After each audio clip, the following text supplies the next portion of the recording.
Gerak Karanya jadi partai untuk mengusung Bapak Anies sebagai Presiden 2029. Kami meyakinkan diri Sumatera Barat. Ondeh mandeh, tak gageh, tak sasa, atau tak aja. Baru 2026 awal tapi sudah mendeklarasikan ingin mengangkat seseorang jadi capres di 2029. Ya nggak apa-apa, memang kesannya terlalu dini, tapi inilah sistem bernegara kita, demokrasi. Kita harusnya bersukacita, bergembira dengan lahirnya. Kalau suatu saat memang ormas ini menjadi partai, harusnya kita bergembira, kawan-kawan. Kita welcome, kita sambut dengan baik. Justru ini menunjukkan demokrasi kita berjalan dengan baik. Namun bersamaan dengan itu, kita juga bisa melihat bahwasanya ini adalah kelemahan dari demokrasi. Karena dengan sistem demokrasi, menjamurnya banyak partai-partai baru, sehingga arah negara ini banyak bersimpang-simpang seperti itu. Nah, sekarang pertanyaan yang mendasar adalah apakah kemudian bisa Pak Anies Baswedan memakai Ormas Gerakan Rakyat ini untuk kendaraan politik? Ya, bisa. Berdasarkan keputusan MK yang baru menggantikan keputusan MK yang lama, kita tidak lagi dibebani dengan presidensial threshold. Kalau yang lama, keputusan MK yang lama itu kan mengatakan bahwasannya setiap partai-partai itu, walaupun partai yang baru itu harus dibebankan minimal 20% kepemilikan suaranya di DPR.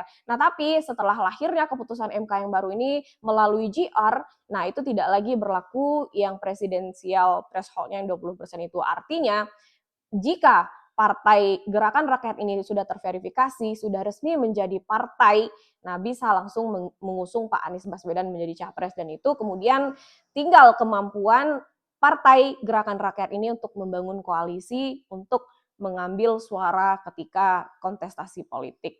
Ya, kalau kalah lagi, jangan tantrum. Harus diluncurkan.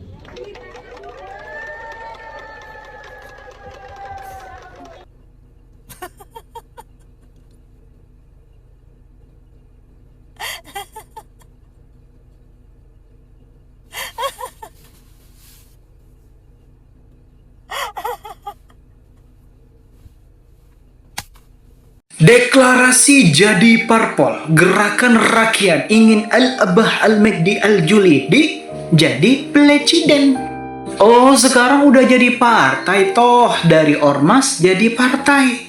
Habis ormas terbitlah partai. Oh, begitu. Alhamdulillah wa syukurillah. Selamat ya, Abah ya. Akhirnya Abah sekarang sudah bisa dipanggil Pak Ketum. Halo Pak Ketum Al-Abah Al-Magdi. Punya partai juga, alhamdulillah. Tercapai juga impiannya. Dan kalau kita baca judul berita ini, highlight berita ini, Gerakan Rakyat ingin Al-Abah Al-Magdi jadi presiden. Ya kan emang itu tujuannya. Bikin parpol kan tujuannya biar Abah bisa jadi presiden. Ya seharusnya gak usah kasih judul itu. Karena semua orang juga udah tahu kalau Abah pengen jadi presiden. Dan kalian jangan heran, siapa sih di dunia ini yang gak mau jadi presiden? Semua orang pasti mau. Tapi ya balik lagi ke realita kehidupan. Bisa kepilih atau enggak? Ada yang milih atau enggak? Suaranya banyak enggak nanti? Dan yang paling penting, ada duit enggak? Dan apakah dengan mempunyai partai Gerakan Rakyat ini bisa menjamin jadi presiden? Tentu saja belum. Dan juga, ya kalau saya pribadi, saya lebih memilih pemimpin atau calon presiden yang tidak punya hutang.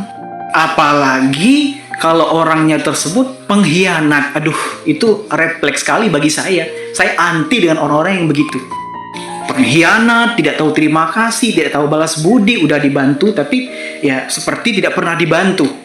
Itu ya jangan deh. Itu menurut saya ya, menurut keyakinan saya, pendapat saya tidak mau memilih pemimpin yang seperti itu.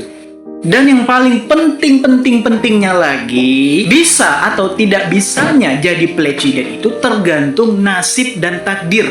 Kalau nasib bisa dirubah, kalau takdir ada yang bisa dirubah, ada yang tidak. Itu tergantung dari keinginan apa yang ingin kita capai.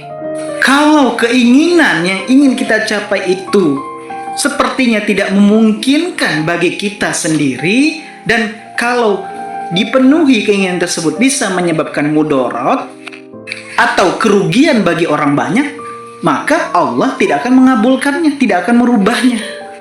Jadi kita boleh berandai-andai, tapi kita harus kembali ke realita kehidupan. Jangan terlalu memaksakan kehendak, ingin mencapai satu tujuan yang ingin kita dapat, yang sebenarnya itu ya tidak penting-penting banget kita harus memiliki itu. Ada orang yang lebih layak. Tapi ya udahlah, semoga Abah bisa melalui parpol yang baru Abah bikin ini, parpol kentongan ini, Abah bisa jadi presiden tahun 2229 masih.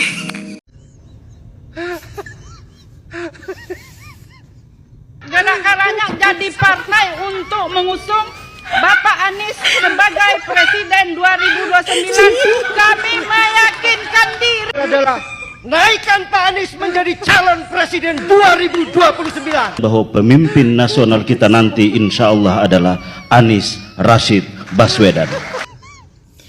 Memang agak susah kalau bicara kaum hasil ronsokan pilpres ini.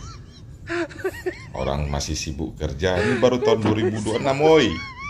Malah sudah sibuk main presiden-presidenan. Kasihan kalian.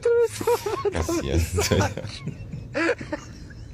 Anies tuh lagi lucu-lucunya. Katanya dia lagi bikin partai gerakan rakyat ya. Begitu, ha? Tapi dia bicara begini ya. Katanya sawit itu bukan hutan. Itu bukan pohon hutan. Iya, memang. Tapi kau lupa, itu sumber penghasilan jutaan rakyat. Saya mau tanya pribadi Mas Anies, berapa banyak jumlah petani sawit? Hah? Berapa banyak orang yang cari untung dari jualan minyak goreng di toko-toko kelontong 1.000-2.000? Dan berapa banyak dari kalian yang mengkonsumsi minyak goreng? Saya mau tanya, hah? Dari sawit, berapa banyak?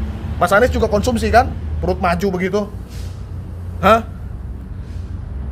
Memang kita harus jaga hutan kita, tapi kita juga harus jaga sawit kita. Beda hutan, beda sawit. Kau nggak pernah bicara itu? Atau kau pura-pura nggak tahu bahwa pemerintah hari ini Prabowo Gibran sudah mengamankan jutaan hektar sawit ilegal dan dikembalikan kepada rakyat? Kau nggak bicara itu di Rakernas kau itu, yang katanya mau buat partai. Memang kalau main-main lidah kata itu gampang Mas Anies, ya. Tapi kau harus fair, ya. Faktanya Pak Anies mau di panggung manapun the best. The best apa Belgedes? Mau di panggung manapun the best. Nyapres kok kalah. Kemarin mau nyagup yang kedua, udah jilat PDI, PDI nggak mau ngusung.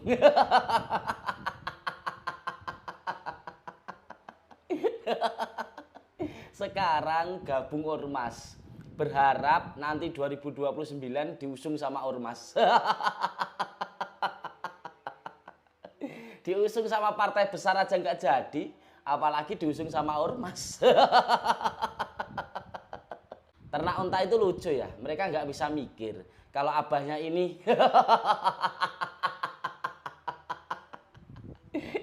abahnya ini titik-titik. Kalian isi sendiri di kolom komentar teman-teman. Salam jigigis.